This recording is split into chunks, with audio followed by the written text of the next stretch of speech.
Ήρθα σήμερα στο Elite Plastic Surgery για να δοκιμάσω μία από τις πιο σύγχρονες τεχνολογίες διάγνωσης δέρματος, το Photo Finder. Το Photo Finder είναι ένα υπερσύγχρονο σύστημα ψηφιακής χαρτογράφησης πύλων. Καταγράφει με ακρίβεια την παραμικρή ελιά στο σώμα μας και μας επιτρέπει να ανιχνεύσουμε τις αλλαγές με την πάροδο του χρόνου. Πονάει καθόλου ή είναι απλά σαν φωτογράφηση? Δεν έχει καθόλου πόνο. Κάνουμε ουσιαστικά μια φωτογράφηση πρώτα στο σώμα και μετά με το δερματοσκόπιο βλέπουμε σε zoom τους πύλους από κοντά. Τι ακριβώς βλέπουμε στην οθόνη? Στην οθόνη βλέπουμε ένα σπύλο, ο οποίος έχει πρώτον φωτογραφηθεί μακροσκοπικά και στη συνέχεια έχουμε κάνει με το δερματοσκόπιο zoom για να δούμε αν έχει κάποιες συγκεκριμένες βλάβες. Κάθε πότε πρέπει να γίνεται ένας τέτοιος έλεγχος?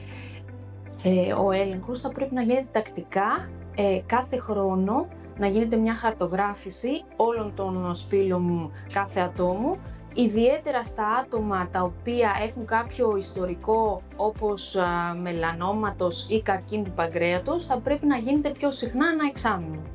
Μπορεί το Photo Finder να διαγνώσει πρώιμα σημάδια μελανόματος? Ελένη, πολύ ωραία ερώτηση. Αυτός είναι και ο σκοπός.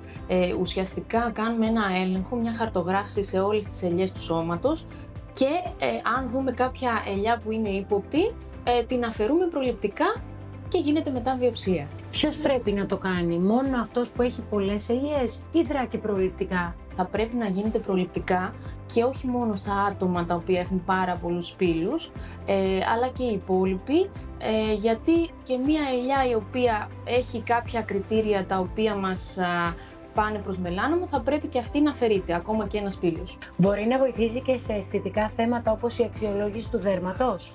Υπάρχουν διάφορα δερματολογικά νοσήματα τα οποία μπορεί να βοηθήσει. Επίσης μπορούμε να κάνουμε και τριχοσκόπηση και να ελέγξουμε το τριχωτό της κεφαλής μας. Αν δεν έχετε κάνει ακόμα έλεγχο σπύλων, αξίζει να το προγραμματίσετε. Εγώ το έκανα σήμερα στο Elite Plastic Surgery και νιώθω πολύ πιο ήρεμη.